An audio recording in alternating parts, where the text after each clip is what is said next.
Meus queridos irmãos e irmãs, no Evangelho de hoje, nós vemos um pouco aquilo que é o plano de Deus para a nossa vida. Nós precisamos entrar num processo de conversão. É aquilo que os discípulos de São João Batista fizeram. Penitência, ouvir a palavra de Deus, seguir os mandamentos, se converter, deixar a vida de pecado para abraçar uma vida de obediência a Deus. Mas isso não basta, isso é só o primeiro passo. Isso é o Antigo Testamento. Parar de ofender a Deus, seguir a sua lei. Mas todo mundo sabe que se a gente não tiver um encontro verdadeiro com Jesus, isso se sustenta por muito pouco tempo.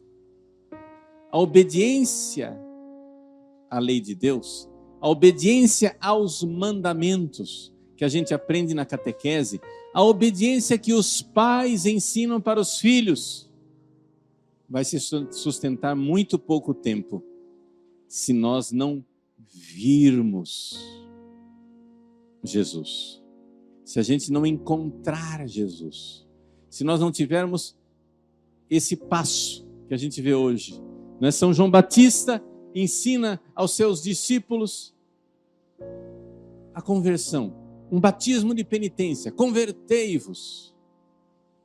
Ele pede a conversão, que todos sigam as leis de Deus, todos sigam o Antigo Testamento, sigam os 10 mandamentos.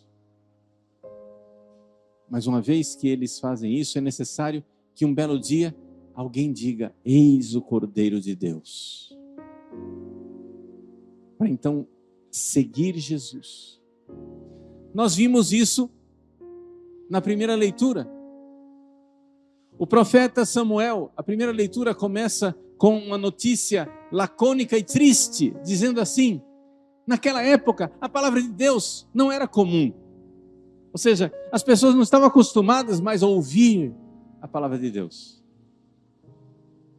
Então, Samuel ouve Deus que o chama, Samuel, Samuel, mas não sabe que é Deus. Até que finalmente, eis aqui, fala, Senhor, teu servo escuta. E aí acontece o encontro com a palavra de Deus. Essa é a segunda parte da nossa vida. A gente primeiro larga os pecados, depois é necessário entrar num outro nível, o nível de escutar a palavra de Deus profundamente. E quando a gente escuta a palavra de Deus profundamente, se encontra com Jesus, como esses discípulos, que Jesus diz: vinde ver, e eles foram e permaneceram com ele, acontece então que a gente vai descobrindo, nós vamos descobrindo quem nós somos, nossa verdadeira vocação, nossa verdadeira identidade. Jesus nos revela a nós mesmos quem nós somos. Nós somos um mistério. Você acha que você sabe quem você é? Mas é Jesus quem vai dizer quem você é. Simão, tu és Pedro. Simão não sabia que ele era Pedro. Quem era Simão? Simão era água. Simão afundava na água. Simão era um sanguíneo, desorientado, inconstante, volúvel. E no entanto, Jesus olha para ele e diz: tu és pedra. Simão não sabia disso. Ele não sabia que ele tinha esta vocação para firmeza, para constância. E Jesus revela para Pedro quem ele é. Esse é o esquema do Evangelho de hoje. Eu gostaria então de explicar melhor para vocês, principalmente a segunda parte, né? Então a primeira parte, o Evangelho é nós abraçarmos os 10 mandamentos, pararmos de ofender a Deus. A segunda parte, o encontro verdadeiro com Cristo, é sobre essa que eu quero me deter um pouco mais. E a terceira parte, isso vai aos poucos revelando nossa vocação e quem nós somos. A primeira parte não é necessário eu gastar muito tempo, porque isso aí vocês aprendem na catequese. Os 10 mandamentos. O propósito de não mais ofender a Deus. Não é? Pecou, vai lá no confessionário e resolve o seu problema. Pronto. Né? Você faça o propósito de não mais pecar. Acontece, porém, que a maior parte das pessoas fica nessa conversa fiada. De confessa, peca de novo. Confessa, peca de novo. Confessa, peca de novo. Né? Usando a linguagem de Santa Teresa d'Ávila, do castelo interior, entra no castelo, sai do castelo. Entra no castelo, sai do castelo. Entra no estado de graça, sai do estado de graça. Entra no estado de graça, sai do estado de graça. Chega um certo ponto que as pessoas começam a desistir de voltar para o castelo. E diz, não adianta. Não adianta querer se converter. Não adianta. O pecado está encardido na minha vida, eu não tenho como. E as pessoas começam a procurar alternativas. E é essa miséria, essa é a desgraça que assola a Santa Igreja Católica no século XXI. As pessoas, porque não conseguem viver os mandamentos, elas começam então a fazer adaptações. Deus pede a castidade, mas isso é um ideal. A gente não consegue. Deus pede que a gente voe, mas isso é um ideal. Vamos nos arrastar no chão. Não é assim, gente. Veja, vamos entender. Não é necessário você ser um sábio para você enxergar que toda perna é chamada a caminhar. Olha para a sua perna, olha para a perna de todo mundo caminha. Aqui em Cuiabá, hoje de manhã, né? Quem não está acompanhando no YouTube, está vendo que a nossa igreja, que está cheia, não está tão cheia como ela costuma ser, porque em Cuiabá está tendo uma corrida, chamada Corrida de Reis. E a ponte está fechada, o acesso à nossa paróquia ficou difícil para quem mora do outro lado da ponte, e então teve gente hoje que vai vir, hoje a igreja de noite deve estar cheia, porque o pessoal, né, vai vir de noite. Tudo bem. Mas você não precisa ser um atleta que corre a corrida de reis para você enxergar que existe uma vocação universal para caminhar. Todas as pernas são chamadas a caminhar, sim ou não? Infelizmente, existe perna que não caminha. Tá? Aí são as pessoas com necessidades especiais. Mas ninguém que olha para uma perna chega e diz assim, não adianta. Né? A criança que quer começar a caminhar, ela diz, não adianta, eu vou ficar aqui no chão me arrastando, porque caminhar é para os heróis, é para uma exceção, é para uma elite. Não! Caminhar não é para uma elite, caminhar é para todo mundo, estamos de acordo? Pode ser que fazer a corrida de reis, e aí ganhar a corrida de reis seja para uma elite. Mas caminhar é para todo mundo. Assim como todas as almas foram feitas para enxergar a verdade, eis o Cordeiro de Deus, e morar com Jesus, morar na verdade. Com que nível isso pode acontecer dos grandes heróis, como os grandes santos, ou dos santinhos, como diz o Padre Verlan, né? Dos santinhos. Está tudo bem, mas são níveis diferentes. Seja como for, nós fomos feitos para enxergar Jesus. Ninguém foi feito para se arrastar no chão. Ninguém foi feito para viver os pecados. Então, o mal, a desgraça, a miséria da igreja no século XXI é que ideólogos influenciados pelos protestantes e pelos liberais que não acreditam na santidade, dizem, é impossível viver a castidade, é impossível viver a paciência, é impossível viver a honestidade, é impossível viver os 10 mandamentos. Tem que fazer uma adaptação. Então vamos arranjar um jeito de abençoar a vida de quem está no pecado. Não. Abençoar o pecador? Sim, mas não a vida de quem está no pecado.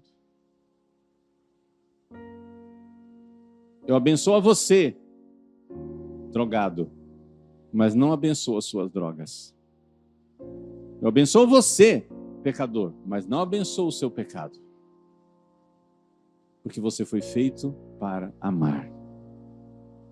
Você foi feito para viver os 10 mandamentos. Então vamos parar de adaptações. Vamos parar de rebaixar o evangelho. Todo mundo foi feito para caminhar. Aí você encontra uma população de gente se arrastando no chão. Gente, vamos fazer um pouquinho de exercício e vamos caminhar. Mas, padre, é impossível viver os 10 mandamentos a vida inteira. É impossível se você não dá o segundo passo. E o segundo passo é você ir, vinde, ver, vinde, estar com Jesus. Todos nós somos chamados a ter um encontro com Jesus. E em que consiste isso? Vamos lá. Esse é o centro do que eu quero transmitir para vocês nessa manhã. Vejam, existem pessoas que têm dificuldades. Pessoas com problemas emocionais, psiquiátricos, que vão ter um caminho mais difícil. É como uma pessoa que é cadeirante, que tem um caminho mais difícil. O médico vai avaliar, não, é possível você caminhar, mas vamos fazer da cadeira, vamos passar para o andador, do andador vamos passar para a fisioterapia, vai ser um caminho mais difícil, vai ser um caminho mais penoso, mas é possível caminhar. Então existem, primeira coisa que eu estou dizendo, não estou dizendo que não existem exceções, mas a regra geral das pernas é que elas conseguem caminhar, sim ou não? A regra geral das almas é que elas conseguem se encontrar com Jesus na oração. Como? Como? É necessário que a gente esteja com Jesus. É necessário que você entenda o seguinte. Se você nunca ouviu alguém descrever esse fenômeno, você nunca vai buscá-lo. Mas deixa eu tentar descrever para você. O fenômeno é o seguinte. Você está aqui na sua cabeça falando o tempo todo. Você é uma máquina de falar. Tá? Você está o tempo todo pensando aqui, ó, falando na sua cabeça. Essa maquininha de falar que você tem aqui, ela pode ir em 2 direções. Primeira direção. Na direção do corpo, ou seja, dos seus sentimentos, onde você fica aprisionado nas coisas que são as suas sensações. É isso que o mundo, é isso que o diabo, é isso que a carne quer fazer conosco. Você passa o dia inteiro vendo videozinho no TikTok. Você passa o dia inteiro girando o carrossel, os reels, né? Girando videozinhos, shorts, vendo videozinhos e se alimentando de sensações prazerosas. Eu não estou falando necessariamente aqui de pornografia, não. Não é só pornografia, porque a escravidão é universal. Você passa a vida inteira com os seus pensamentos buscando as sensações prazerosas. A sensação prazerosa do celular, a sensação prazerosa dos pensamentos agradáveis, a sensação prazerosa, seja lá qual for, de comprar coisas, a sensação prazerosa da comida, a sensação prazerosa. Então você faz com que essa maquininha de falar que está aí dentro de você sirva e busque essas sensações. Acontece o seguinte, aquilo que você sente não é a verdade. Vamos ser mais concretos. Você vive em família. Você sente coisas pelas pessoas da sua família, sim ou não? Você sente raiva, fica irritado com a atitude de uma pessoa, ou você sente simpatia, ou você sente antipatia. Você sente saudade, você sente vontade de possuir, de ser dono daquela pessoa, que aquela pessoa nunca deixe você, que fique com você. Ou você sente repulsa e vontade de estar longe daquela pessoa. Você sente impaciência e irritação. Ou você sente carinho, prazer e alegria. Essas sensações que você tem com as pessoas com as quais você vive, isso não é aquela pessoa. Isso é o que você sente. A pessoa é outra coisa. O que você sente sobre a outra pessoa não é a outra pessoa. As pessoas têm dificuldade de enxergar esse óbvio. O que você sente a respeito da outra pessoa não é a outra pessoa. Qualquer um que se casou já teve essa experiência. Todo mundo, o casal de pombinhos que vai para o casamento, vão se casar. Ai, pombinho, né?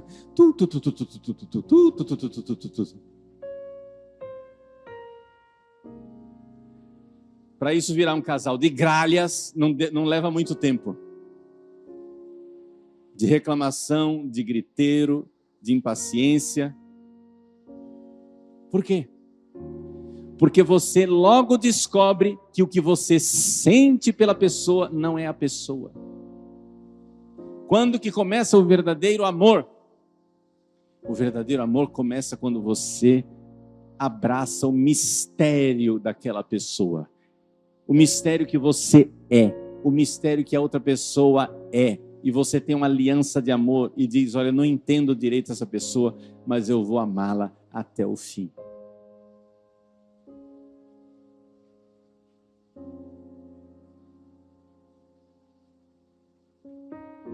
Meus queridos, aí a sua máquina de falar está indo na direção da verdade. Nós podemos decolar as palavras que a gente tem, a imaginação que a gente tem aqui na cabeça, nós podemos usar essas coisas chamadas pensamentos para ir na direção do Cordeiro de Deus, da verdade, do caminho, estar com Jesus, ver a verdade, ou nós podemos usar os nossos pensamentos, a nossa maquininha de falar, nossa imaginação, para ir na direção da mentira, das sensações, do demônio, do mundo e da carne. Se você só dá espaço para as suas sensações, você daqui a pouco vai estar morando com monstros do seu lado. Você na sua família, veja, eu estou sendo bem concreto. A minha finalidade é chegar lá no seu relacionamento com Jesus. Mas eu estou indo por um caminho bem palpável, concreto. Ninguém pode dizer que eu não estou sendo prático. O padre Paulo fala da alta mística. O povo não consegue acompanhar. Eu não estou falando dos atletas da corrida de reis. Eu estou falando simplesmente do simples caminhar, tá entendendo? Isso aí todo mundo dá conta, exceto as poucas exceções dos cadeirantes, a maior parte das pessoas dá conta, ok? Todo ser humano dá conta de enxergar que aquilo que eu sinto não é aquilo que é. Começa por aí. Comece se libertando. Porque as pessoas têm uma crença, uma fé, um fanatismo de que o que eu sinto é aquilo que é. Se eu sinto raiva da pessoa, a pessoa é detestável. Não, isso é o que você sente dela, mas não necessariamente ela é isso aí. Pode ser que seja um aspecto dela. Mas mais provavelmente que isso seja a sua reação a ela.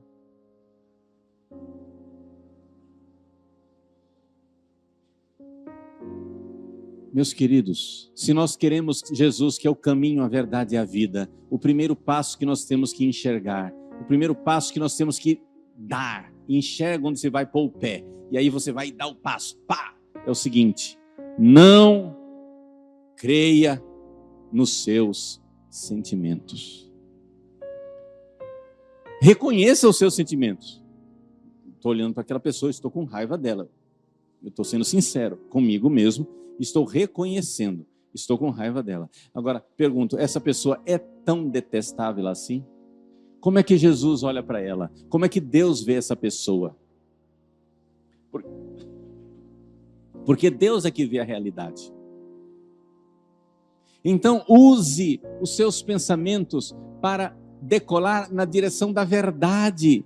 Não use os seus pensamentos para mergulhar na direção do ressentimento, do ódio, da raiva, do rancor, da angústia, da ansiedade, da tristeza. Não fique alimentando isso. Claro, tem casos que as pessoas não conseguem se libertar disso sozinha. Ela precisa de uma ajuda psiquiátrica, ou de uma ajuda terapêutica, ou de uma direção espiritual. Mas são casos. A maior parte das pessoas consegue. A maior parte das pessoas consegue se libertar do fato dessa crença doida, dessa crença louca de que o que eu sinto é a verdade. Se você não der esse passo, você não vai ter encontro com Jesus nunca.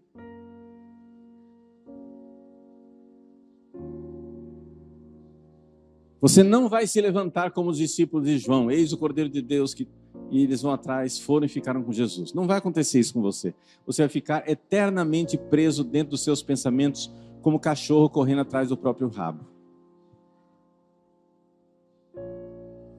Então, meus queridos, vejam só. O que é que nós precisamos? Nós precisamos enxergar uma coisa humana muito clara. Você enxerga isso no outro, mas não enxerga em você. Isso é o que é gozado. Quem de nós já não ouviu uma pessoa reclamar? Né? Chega a pessoa e diz: fulano é um miserável. Aí fala todas as desgraças da pessoa. A, B, C, D, E, F, G, H, I, J, K, L, M, N, O, P, Q. E você está assistindo de fora e diz: nossa, não é tudo isso. Você vê no outro que o outro está desequilibrado, que o outro está vendo a realidade de forma distorcida pelos seus sentimentos. Sim ou não? Você já teve essa experiência, sim ou não? De enxergar que o outro tem uma birra, o outro tem uma rixa, o outro tem uma distorção da realidade e o outro não vê o mundo real. Você enxerga isso nos outros, sim ou não? Eu quero ver a cabeça de vocês. Assim é sim e assim é não. Enxergam sim ou não? Ok. Então saiba que isso está em você também. Você também vê a realidade distorcida. E o que é que alimenta essa maquininha de falar na direção dos sentimentos? É quando essa crença arraigada de que aquilo que eu vejo é o certo, aquilo que eu sinto é verdadeiro, aquilo que são as minhas sensações interiores é a realidade. Não necessariamente. Aquilo pode ser indício de realidade, mas você precisa fazer um esforço de enxergar as coisas como Deus enxerga, como Deus vê. E aí você pode ter vida de oração. A vida de oração começa nisto. A verdadeira vida de oração começa no fato de você querer. Chega para Jesus, Ele é a verdade. Você chega e diz para Ele, como os discípulos de João: Mestre, onde moras? Jesus, eu não moro na verdade, mas vós morais na verdade. Jesus é a verdade. Senhor, onde vos escondestes? A vida de oração é querer descobrir essa verdade de Deus. como Deus vê os meus irmãos, como Deus vê a realidade, como Deus vê a minha vida. Deixar-se iluminar pela palavra de Deus. A palavra, Cristo é a palavra de Deus. João Batista é a voz no deserto, é a máquina de falar. Mas a máquina de falar pode ir na direção da palavra ou pode ir na direção simplesmente das sensações desordenadas. Procura Jesus. Como que você vai fazer isso? Na prática. Essa disposição de deixar Jesus mostrar para você quem você é. Essa disposição de mudar. Eu vou rezar e eu vou rezar para mudar. Eu vou rezar para ser uma pessoa diferente. Eu vou rezar porque Jesus vai me engrandecer. Ele vai me mostrar coisas sublimes. E eu vou ficar melhor como pessoa. Vai doer. Porque toda transformação de vida dói. Mas eu vou poder caminhar. Creia nisso. Você foi feito para a verdade. Toda perna foi feita para caminhar. Todo olho foi feito para enxergar. Todo ouvido foi feito para escutar. Toda alma foi feita para encontrar a verdade. Algumas almas têm dificuldades momentâneas por problemas psiquiátricos, mas aquilo lá não é a regra. Aquilo lá não é a regra. Essas pessoas precisam ser conduzidas para terapia, etc e tal, para caminhar. Ver qual é o problema e tentar buscar uma solução. Mas a regra geral é que nós podemos sim enxergar a verdade. Podemos sim encontrar o sentido da nossa vida. Jesus é a razão da nossa vida. Não nos esqueçamos dele. Mestre, onde moras? Ir para Jesus e descobri-lo, porque ele irá mostrar quem nós somos de verdade. Ele irá mostrar nossa verdadeira identidade, quem nós somos. Então você precisa rezar. E como que a gente faz para rezar concretamente, padre? Bom, eu tenho certeza que todos vocês já rezam o terço, já vão à missa, já comungam, etc. Né? Mas seria importante que vocês tivessem alguns livros de meditação dos santos, alguns pequenos livros que fizessem você pensar para que essa maquininha de falar que está aí dentro de você fosse na direção certa, na direção da verdade e não na direção do sentimento. Então, muitas vezes a gente precisa do recurso e da ajuda de um pequeno livro. Pequenas meditações. As meditações sobre a paixão de Cristo, de Santo Afonso, sei lá, a imitação de Cristo, uma via sacra, História de uma Alma de Santa Teresinha, qualquer livro de santo, esses livros clássicos de espiritualidade e de meditação, onde você vai, através daquele livro, você vai ter um instrumento para a sua oração mental, sua oração refletiva. Você vai ter um instrumento em que você para num parágrafo, não precisa ser o livro inteiro. A finalidade dos livros de meditação não é ler o livro, é encontrar Jesus. Então você pega um parágrafo lá que seja, e aquilo lá, você vai pensando, conversando com Jesus sobre aquele assunto, para que ele vá mostrando as coisas como ele vê. Porque a vida não é como você sente. A coisa é como Jesus vê. E os santos, por que eu digo o livro dos santos? Porque os santos viram isso. Mas padre, não pode ser com a Bíblia, com a palavra de Deus? Pode, mas a Bíblia geralmente não é para os iniciantes. Eu estou dando um passo aqui para os iniciantes. Na mão dos iniciantes, a Bíblia pode ser uma faca de 2 gumes, porque a pessoa não entende aquilo e fica desanimada. Mas se você pega livros que você entende melhor, comprovados, os livros dos santos, onde eles te ajudam a estar com Jesus, vinde ver, estar com Jesus. E aquilo vai mostrando quem você é, vai mostrando sua vocação, vai mostrando a sua identidade. Gente, eu estou com 31 anos de padre, e eu ainda estou descobrindo o padre que Deus quer que eu seja. E isso não é uma coisa extraordinária, é o normal. Estou dizendo isso só para dizer que é normal. Você vai descobrindo quem é o pai que você é, quem que é a mãe que você é, quem é o esposo que você é, quem é a esposa que você é, qual é a sua função na sociedade, na igreja, etc. Isso vai se revelando aos poucos nos acontecimentos da sua vida e nessas luzes onde Deus vai mostrando e dando sentido aos acontecimentos. Normal. Simão, tu és Cefas, Pedro. Jesus vai revelando quem você é. E vai acontecendo essa transformação de você ser quem Jesus chamou você a ser. Então esse é o evangelho de hoje. Essas 3 fases da nossa vida espiritual, onde eu espero ter contribuído um pouquinho para entender melhor a segunda fase.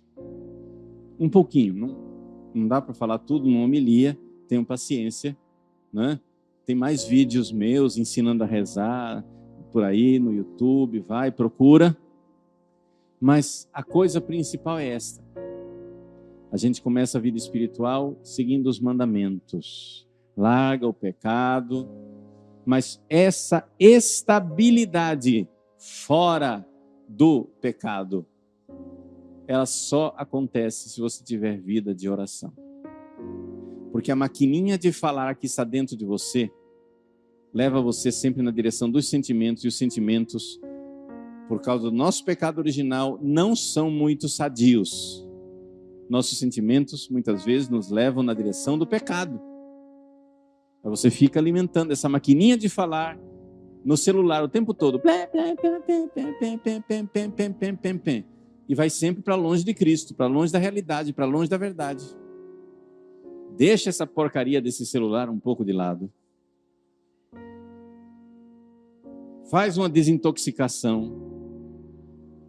Abre um livro de meditação. Vai ler alguma coisa que faça você pensar na direção que essa maquininha que está aqui, ó, vá na direção da verdade, da alma.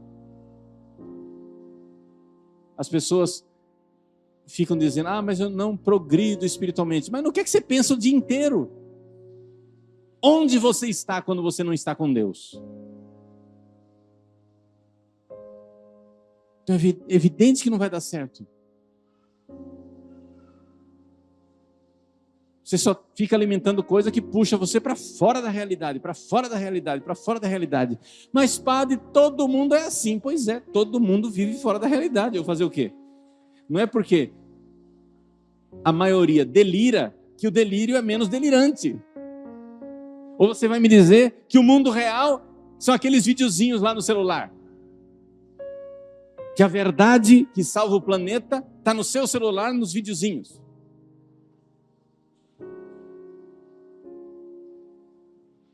O que é que você está fazendo com essa maquininha de falar que está dentro de você? Alimentando o quê? Na direção da verdade, eis o Cordeiro de Deus, ou na direção, né, da pocilga, dos porcos do filho pródigo? Eis o porquinho do diabo. Para onde você está indo? Esse encontro com Cristo revela a nós quem nós somos e qual é a nossa vocação. Que maravilha saber que existe um lugar maravilhoso no céu para nós, que Jesus nos pensou e Ele quer, como revelou a Simão Pedro, quer revelar a nós quem nós somos quando Ele revela quem Ele é.